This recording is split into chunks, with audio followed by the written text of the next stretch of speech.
Hello friends, auto exam में आपका स्वागत है। मैं हूं सोनम और इस वीडियो में हम बात करने वाले दोस्तों महात्मा बुद्ध से संबंधित महत्वपूर्ण प्रश्न।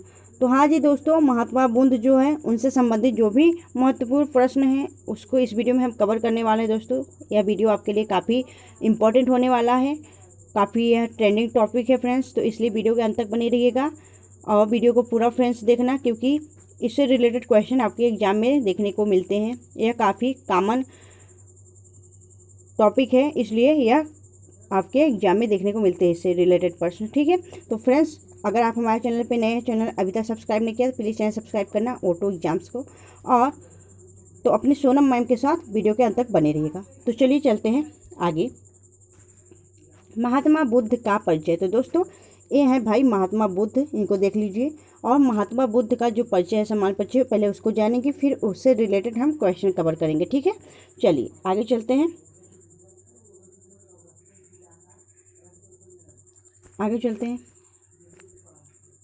महात्मा बुद्ध का जन्म 563 ईसा पूर्व नेपाल के लुम्बिनी में हुआ था। इनके बचपन का नाम क्या था? तो इनके बचपन का नाम सिद्धार्थ था। ठीक है, महात्मा बुद्ध का जन्म कहाँ हुआ था? 563 ईसा पूर्व नेपाल के लुम्बिनी में हुआ था और इनके बचपन का नाम सिद्धार्थ था, याद है। इनके पिता का नाम क्या था दोस्तों? तो पिता का नाम इनके शुद्धोधन था, जो कि क्षत्रिय शाक्य गढ़ के प्रधान थे। ठीक है, चलिए आगे चलते हैं नेक्स्ट क्वेश्चन की तरफ। इंपॉर्टेंट पॉइंट्स और जान लेते हैं इनके बारे में, जो सामान्य परिचय है फ्रेंड्स। तो इनके जो पिता का नाम है दोस्तों, इनके पिता का नाम शुद्धोधन था तथा माता का नाम महामाया था। बुद्ध के जन्म के 7 दिन बाद माता महामाया की मृत्यु हो गई। तब इनकी मौसी गौतमी ने इनका पालन पोषण, इनका लालन पालन इनके मौसी के द्वारा किया गया। ठीक है, महात्मा बुद्ध को कनक मुनि, शाक्य मुनि भी कहते हैं, याद रखिएगा। इनको क्या कहा जाता है? महात्मा बुद्ध को कनक मुनि और शाक्य मुनि भी कहते हैं। चलिए आगे चलते हैं। इन्हें एशिया का ज्योतिपुंज, लाइट ऑफ एशिया भी कहा जाता है, याद रखिएगा। क्वेश्चन में देखने को मिला है क्वेश्चन, तो याद रखिएगा लाइट ऑफ एशिया, यानी कि एशिया का जो ज्योतिपुंज है किसे कहा जाता है? तो आपके गौतम बुद्ध को कहा जाता है। इन्हें बोध गया में, जो कि बिहार में स्थित है बोध गया, तो इन्हें बोध गया में पीपल वृक्ष के नीचे वैशाख पूर्णिमा के दिन ज्ञान की प्राप्ति हुई थी। ठीक है दोस्तों, चलिए आगे चलते हैं। और क्या बात है दोस्तों, इनको जान लेते हैं। तो ज्ञान की प्राप्ति के बाद सिद्धार्थ से भगवान बुद्ध बन गए। तो यह पहले क्या थे दोस्तों? राजकुमार सिद्धार्थ थे। फिर जब इनको ज्ञान की प्राप्ति हुई बोध गया में पीपल वृक्ष के नीचे, जब ज्ञान की प्राप्ति हुई फ्रेंड्स, तब इनको भगवान बुद्ध या सिद्धार्थ से भगवान बुद्ध बन गए और बौद्ध धर्म की शुरुआत की। ठीक है, चलिए आगे चलते हैं। और गौतम बुद्ध की मृत्यु कब हुई थी फ्रेंड्स? तो गौतम बुद्ध की मृत्यु जो थी वह आपके 483 ईसा पूर्व कुशीनगर में हुआ था दोस्तों। कुशीनगर कहाँ है? आपके उत्तर प्रदेश में है, वहाँ पे इनकी मृत्यु हुई थी। उस समय उनकी उम्र क्या थी? तो उस समय उनकी उम्र आपके 80 वर्ष की थी। बौद्ध धर्म के अनुयायी इसे क्या कहते हैं जब उनकी मृत्यु हुई थी दोस्तों? तो बौद्ध धर्म के जितने भी अनुयायी हैं उनकी मृत्यु को क्या मानते हैं? इसे महापरिनिर्वाण कहते हैं। यह है दोस्तों आपके गौतम बुद्ध से रिलेटेड सामान्य परिचय हमने बता दिया दोस्तों। अब चलिए इनसे रिलेटेड क्वेश्चन करते हैं। तो दोस्तों गौतम बुद्ध का बचपन का नाम क्या है? तो गौतम बुद्ध के बचपन का नाम था सिद्धार्थ। ठीक है, राजकुमार सिद्धार्थ इनको कहा जाता था। और अगर इनकी पुत्र की बात करें तो इनकी पुत्र का नाम क्या है? आपके राहुल। ठीक है, चलिए आगे चलते हैं नेक्स्ट क्वेश्चन की तरफ। अगला क्वेश्चन आपका, निम्नलिखित में से किस स्थान में गौतम बुद्ध का जन्म हुआ था? तो गौतम बुद्ध का जन्म आपके लुम्बिनी में हुआ था दोस्तों। नेपाल के लुम्बिनी एक जिले का है दोस्तों नाम, वहाँ पे इनका जन्म हुआ था। अगर ऑप्शन में आपके कपिल वस्तु होता तो आपका ऑप्शन कपिल वस्तु में जाता, आपका राइट आंसर कपिल वस्तु था। यहाँ पे कपिल वस्तु नहीं दिया गया है, तो इसलिए आपका राइट आंसर होगा लुम्बिनी। ठीक है, चलिए। और यहाँ गया क्या है? और सारनाथ में आप जानते हैं कि गौतम बुद्ध ने अपना प्रथम उपदेश दिया था। चलिए आगे चलते हैं नेक्स्ट क्वेश्चन की तरफ।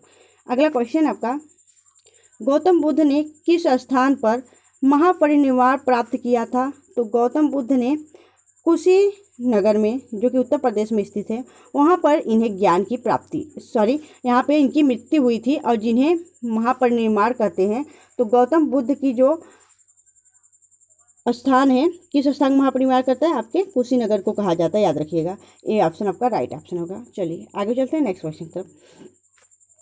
अगला क्वेश्चन आपका, बौद्ध धर्म जो बुद्ध थे दोस्तों, बौद्ध धर्म के संस्थापक बुद्ध ने सर्वाधिक प्रवचन कहाँ दिए हैं? तो सबसे ज़्यादा जो प्रवचन है आपके श्रावस्ती में दिए दोस्तों। श्रावस्ती कहाँ है? आपके उत्तर प्रदेश में है।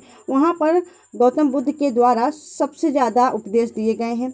अगर आपके बोले कि सबसे पहला जो है वह उपदेश कहाँ दिए, सबसे पहला प्रवचन कहाँ दिए थे, प्रथम प्रवचन, तो आपके सारनाथ में दिए थे।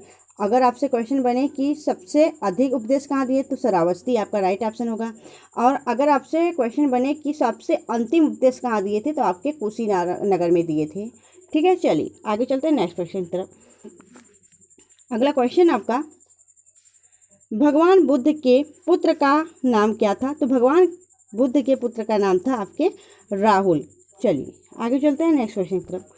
अगला क्वेश्चन है दोस्तों, बुद्ध के उपदेशों के अंतर्गत क्या है? तो बुद्ध के उपदेशों के अंतर्गत आपके ये सभी हैं, मध्यम मार्ग, अष्टांगिक मार्ग और आर्य सत्य। तो दोस्तों जो गौतम बुद्ध थे उनके उपदेशों के द्वारा ये सभी चार आपके, ये सभी आपका राइट ऑप्शन होगा।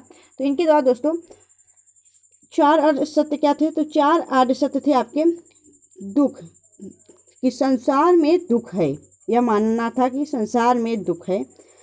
समुदाय दुख के कारण है, तो दुख के कारण क्या है यह भी पता है। और इसका निरोध क्या है? तो दुख का निवारण क्या है, यह है। और मार्ग निवारण के लिए अष्टांगिक मार्ग होना चाहिए। तो इन सभी के लिए एक निवारण के लिए एक अष्टांगिक मार्ग है। और अष्टांगिक मार्ग, बुद्ध का अष्टांगिक मार्ग ये सभी हैं दोस्तों। दृष्टि, सम्यक दृष्टि, सम्यक संकल्प, सम्यक वाणी, सम्यक कर्म, सम्यक आजीविका, सम्यक व्यायाम और सम्यक स्मृति। तो दोस्तों इसकी जो जितनी भी परिभाषा हैं उनको हम नहीं बता सकते, क्योंकि यह काफ़ी लॉन्ग हो जाएगा और यह हमारी थियरी की क्लास नहीं है, यह हमारी एमसीक्यू की क्लास है। तो आप जानिएगा कि मध्यम मार्ग जो है, अष्टांगिक मार्ग क्या है और आर्य सत्य क्या है। मध्यम मार्ग क्या है कि दोस्तों हमें किसी चीज़ की ज़्यादा अति नहीं करना चाहिए, किसी में ज़्यादा डीप नहीं जाना चाहिए, हमें मध्यम मार्ग तक ही ज़्यादा उचित होना चाहिए। ठीक है, तो यह आपके ये जो सभी हैं ये सभी आपका राइट ऑप्शन होगा। ठीक है फ्रेंड्स, चलिए आगे चलते हैं नेक्स्ट क्वेश्चन की तरफ। अगला क्वेश्चन आपका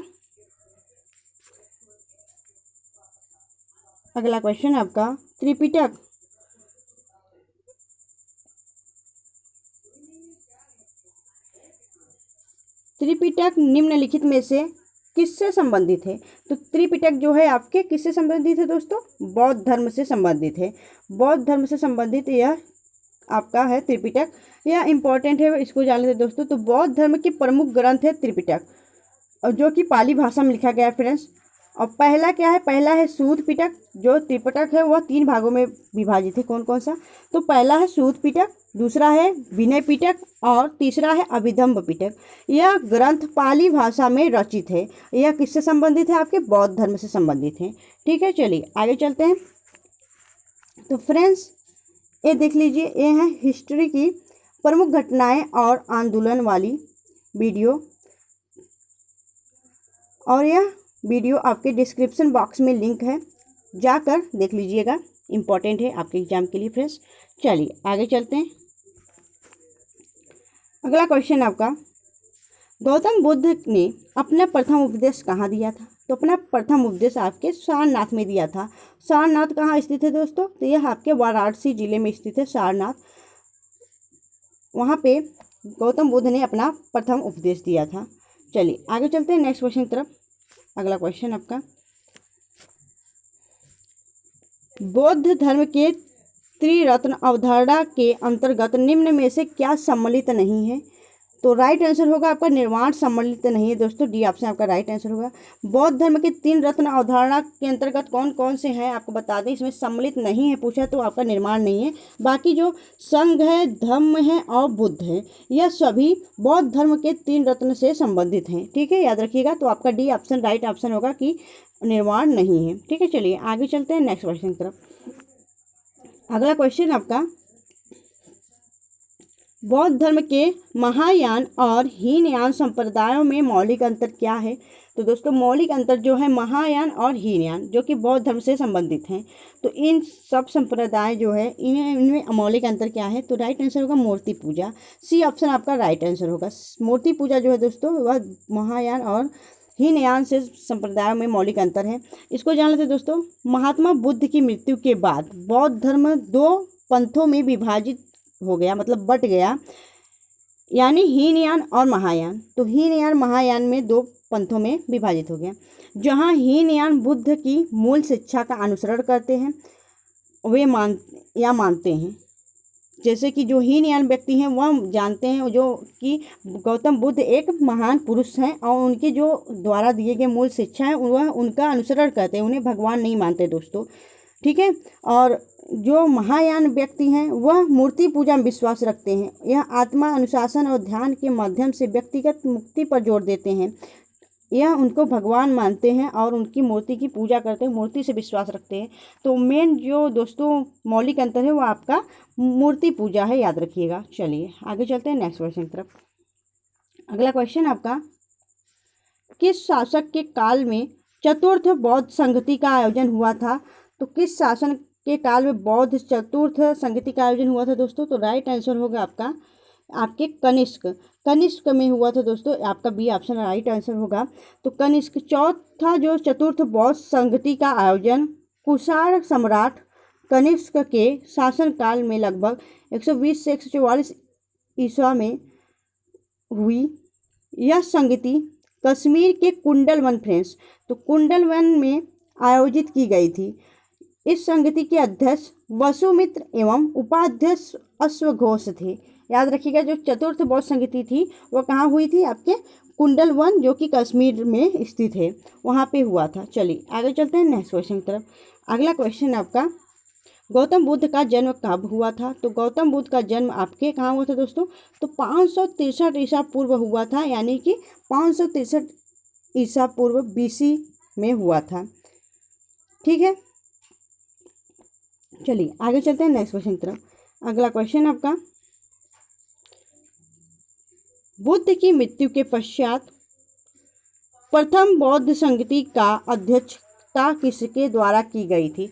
तो जो बुद्ध की मृत्यु हुई दोस्तों उसके पश्चात प्रथम बौद्ध संगति की अध्यक्षता किसके द्वारा की गई थी?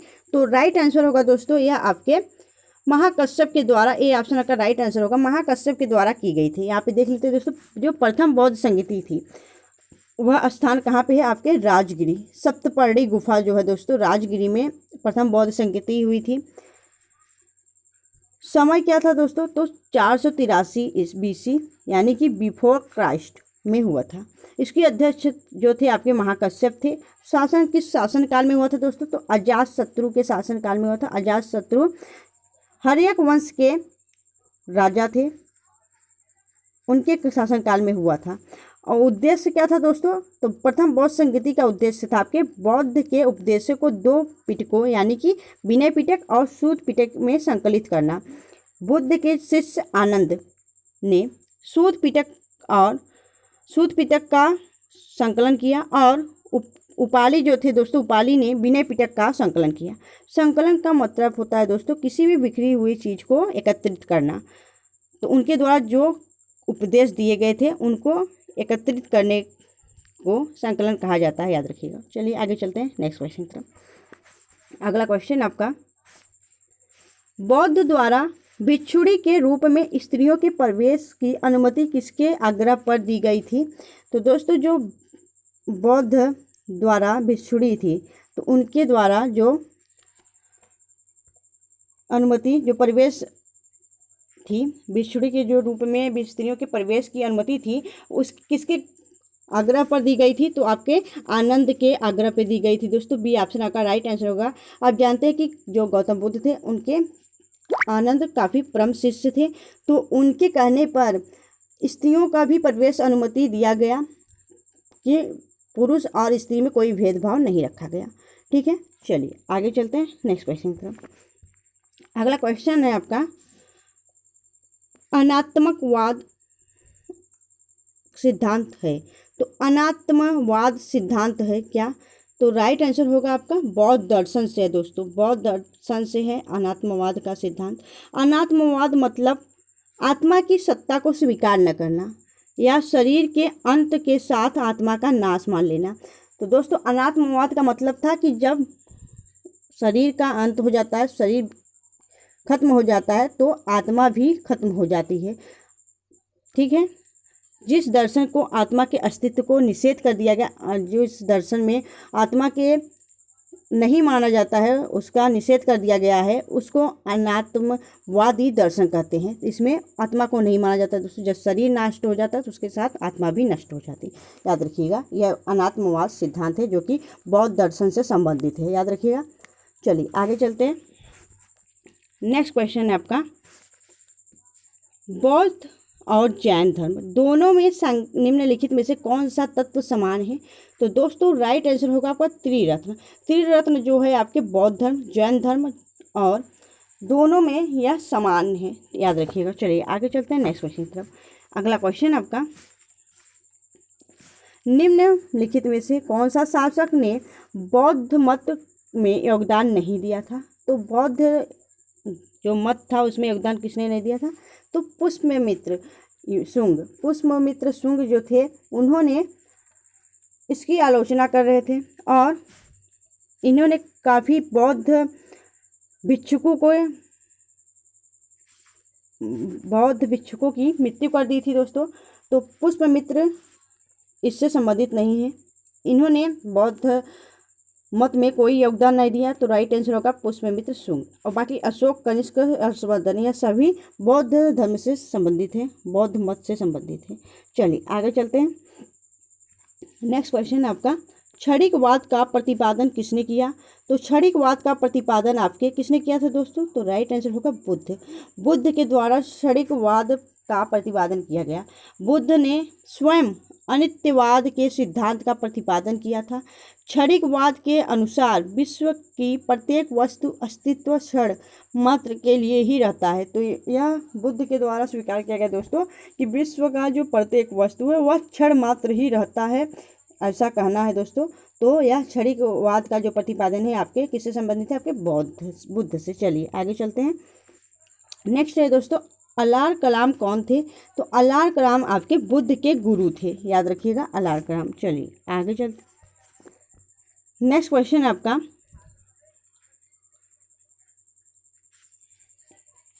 तृतीय बौद्ध सभा की स्थापना पर बुलाई गई थी। तो किस स्थान पर बुलाई गई थी दोस्तों? तो जो तृतीय बौद्ध सभा की स्थान थी वह किस स्थान पर बुलाई गई थी? तो तृतीय बौद्ध सभा किस स्थान पर बुलाई गई? तो राइट आंसर होगा आपका, यह आपके पाटलिपुत्र में बुलाई गई थी दोस्तों। ए ऑप्शन आपका राइट ऑप्शन होगा। तृतीय बौद्ध संगति का आयोजन 251 ईसा पूर्व पाटलिपुत्र के अशोकराम नामक स्थान पर हुई थी। यह संगति सम्राट अशोक के संरक्षण में बुलाई गई थी।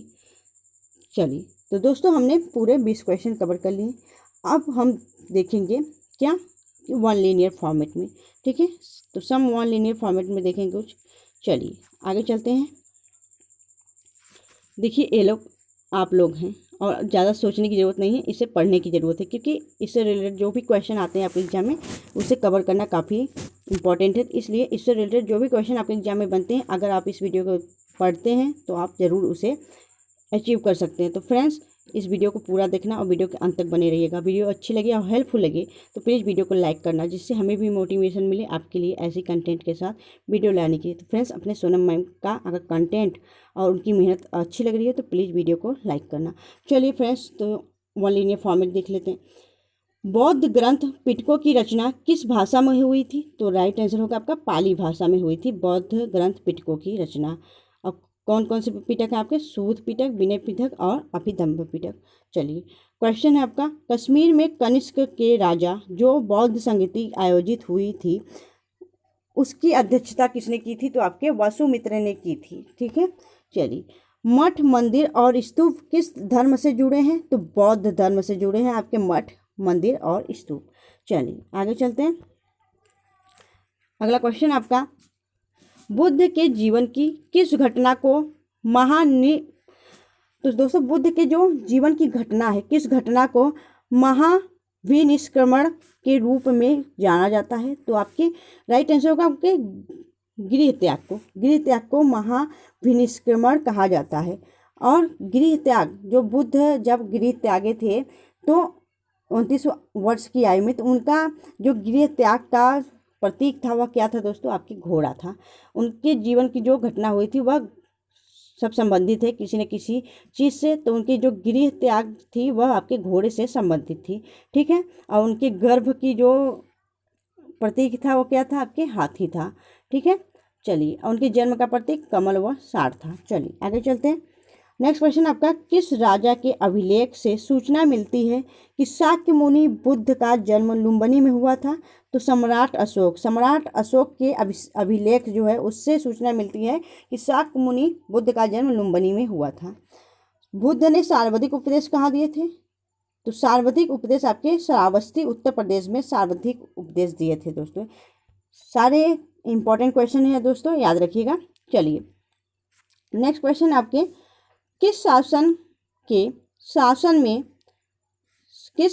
के शासन में नेपाल में बौद्ध धर्म का गमन हुआ था? तो सम्राट अशोक के शासन काल में नेपाल में बौद्ध धर्म का गमन हुआ था। सर्वप्रथम शून्यता के सिद्धांत पर व्याख्या करने वाले बौद्ध ईश्वरी का नाम है? तो नागार्जुन है दोस्तों, याद रखिएगा। बौद्ध धर्म ने समाज के किससे पर महत्वपूर्ण प्रभाव डाला है? तो महिला और शूद्र पर बौद्ध धर्म ने महत्वपूर्ण प्रभाव डाला है। चलिए आगे चलते हैं। नेक्स्ट क्वेश्चन है आपका, किस शासक ने बौद्धों के लिए विख्यात विक्रमशिला विश्वविद्यालय की स्थापना की है? तो धर्मपाल ने बौद्धों के लिए दोस्तों, बौद्ध भिक्षुकों के लिए, बौद्ध धर्मों से जो रिलेटेड हैं अनुयायी, उनके लिए विख्यात विक्रमशिला विश्वविद्यालय की स्थापना की है दोस्तों, ठीक है। चलिए नेक्स्ट क्वेश्चन है जो कि बिहार में स्थित है दोस्तों। नेक्स्ट क्वेश्चन आपका, बुद्ध में वैराग्य भावना किन 4 दृश्यों के कारण बदलती है दोस्तों? यहाँ पे बदलाव हुई थी, यहाँ पे बलवती लिख दिया गया, तो बदलाव हुई थी। तो बुद्ध के वैराग्य भावना 4 दृश्यों के कारण हुई थी। कौन कौन से हैं दोस्तों? तो बूढ़ा व्यक्ति, जब वे जंगल में गए तो उन्हें 4 ऐसे दृश्य दिखे जैसे कि उनके वैराग्य भावना उनके मन में बन गई। कौन कौन से? तो बूढ़ा व्यक्ति दिखा दोस्तों, जो कि काफ़ी जर्जर बूढ़ा हो चुका था। और दूसरा मिला आपके बीमार व्यक्ति, जो कि शरीर से काफ़ी पीड़ित था। तीसरा मिला आपकी लाश, जो कि शव मिला। और चौथा मिला आपका सन्यासी व्यक्ति।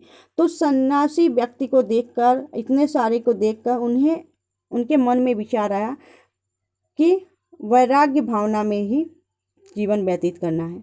तो उससे रिलेटेड आपका राइट आंसर होगा यह चारों, याद रखिएगा। चलिए आगे चलते हैं। फिर उन्होंने वैराग्य बन गए दोस्तों। चलिए आगे चलते हैं, सत्य की खोज में निकल गए। नेक्स्ट है आपका, बुद्ध ने किस स्थान पर महापरिनिर्वाण मृत्यु प्राप्त किया था? तो आपके कुशीनगर में अपना अंतिम उपदेश भी दिया था दोस्तों। और वहाँ पर बुद्ध ने अपना महापरिनिर्वाण, उनकी मृत्यु कुशीनगर में हो गई थी दोस्तों, उत्तर प्रदेश में, ठीक है। और उनकी मृत्यु को क्या कहते हैं? महापरिनिर्वाण कहा जाता है। सांची क्यों विख्यात है? तो सबसे बड़ा बौद्ध स्तूप के लिए सांची प्रयाग विख्यात है दोस्तों, याद रखिएगा। बौद्ध के गृह त्याग का प्रतीक क्या है? तो बुद्ध के गृह त्याग का प्रतीक है आपका घोड़ा, याद रखिएगा, ठीक है। चलिए आगे चलते हैं नेक्स्ट क्वेश्चन की तरफ। अगला क्वेश्चन है आपका, जातक किसका ग्रंथ है? तो जातक आपके बौद्धों का ग्रंथ है। महाबोधि या महान जागृति मंदिर एक बौद्ध स्थल है, वो कहाँ है? आपके बिहार में स्थित है महाबोधि मंदिर या महान जागृति मंदिर। चलिए आगे चलते हैं। नेक्स्ट क्वेश्चन आपका, बौद्ध धर्म एवं जैन धर्म दोनों के उपदेश किस काल में दिए गए थे? आपके बिंबिसार के काल में दिए गए, बिंबिसार के समय में। बौद्ध शिक्षा का केंद्र था विक्रमशिला। भारत में सबसे बड़ा बौद्ध स्तूप कहाँ स्थित है? आपके सांची में स्थित है। चलिए आगे चलते हैं। तो दोस्तों महात्मा बुद्ध के जीवन से संबंधित जो बौद्ध धर्म के प्रतीक थे कौन कौन से हैं, तो घटना जो थी दोस्तों और प्रतीक किसे माना गया, तो उनकी जन्म की जो घटना थी उन्हें कमल व सार का प्रतीक माना जाता है, चिन्ह माना जाता है। उनके गृह त्यागने के घोड़ा का प्रतीक माना जाता है। उनकी ज्ञान की प्राप्ति को पीपल वृक्ष जो बोधि वृक्ष के नीचे पीपल वृक्ष के नीचे जब बोध गया बिहार में उन्होंने ज्ञान प्राप्त किया था, तो उसका आपका पीपल प्रतीक माना जाता है। निर्माण के लिए पद चिन्ह माना जाता है और मृत्यु स्तूप माना जाता है उनका। ठीक है, याद रखिएगा, ये है गौतम बुद्ध जी। तो इनके बारे में हमने सारे क्वेश्चन कवर करा दिए दोस्तों, कवर करा दिए। तो उससे रिलेटेड जो भी क्वेश्चन बनते हैं इंपॉर्टेंट हमने कवर करा दिए दोस्तों। आपके एग्जाम के लिए काफ़ी बेहतरीन वीडियो है, आप लोग इसको पूरा देखना फ्रेंड्स। अगर आप हमारे चैनल पर नए थे और चैनल अभी तक सब्सक्राइब नहीं किया तो प्लीज़ चैनल सब्सक्राइब करना O2 एग्जाम्स को। और फ्रेंड्स वीडियो अच्छी लगी हो, हेल्पफुल लगी हो, प्लीज़ वीडियो को लाइक करना, शेयर करना। और फ्रेंड्स मिलेंगे आपसे नेक्स्ट वीडियो में, तब तक के लिए bye bye and take care.